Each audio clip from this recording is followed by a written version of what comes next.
বেশ অনেক দিনই হলো তোমাদের সাথে ডেইলি ভ্লগ শেয়ার করা হচ্ছে না। তো আজকে বাজারে গিয়েছিলাম, গিয়ে বেশ কিছু মাছ কিনে এনেছি। ইলিশ মাছ, রুই মাছ, গুরজালি মাছ আর মাছের তেল। তো ভাবলাম দুপুরে রান্নাটা তোমাদের সাথে শেয়ার করি। এখানে ইলিশ মাছ কেটে নিয়েছি, আজকে করব ভাপা ইলিশ।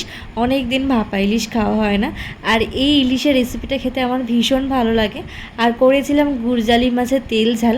জানো তো, যখন আমার রান্না করতে ভীষণ ল্যাদ লাগে তখন আমি এইভাবে একটু মাছের ঝোল করি, অনেক কম সময়ে হয়ে যায়। ওই কিছু না, আলু আর বেগুন আগে ভেজে নিই, তারপর কড়াইতে একটু তেল আর কালো জিরা ফোড়ন দিই, কাঁচা লঙ্কা চিরা দিয়ে দিই। তারপরে মশলা হিসেবে ইউজ করি আমি জিরার গুঁড়ো, হলুদ গুঁড়ো আর নুন। একটু বাটিতে জল দিয়ে গুলে নিয়ে এবার ওই ভাজা আলুর মধ্যে দিয়ে কষিয়ে নেব। ব্যাস, তেল ছেড়ে গেলে আর কি একটু জল দিয়ে ফুটিয়ে নেব। তারপরে সেটার মধ্যে মাছ ভাজা আর বেগুন ভাজাটা দিয়ে সর্ষে বাটাটা দিয়ে হালকা ফুটিয়ে নামিয়ে নেব। ব্যাস, এই তো হয়ে গেল রান্না, ইলিশ ভাপা আর গুড়জালি মাছের তেল ঝাল। তো আজকের মতো টাটা, কাল আবার দেখা হবে।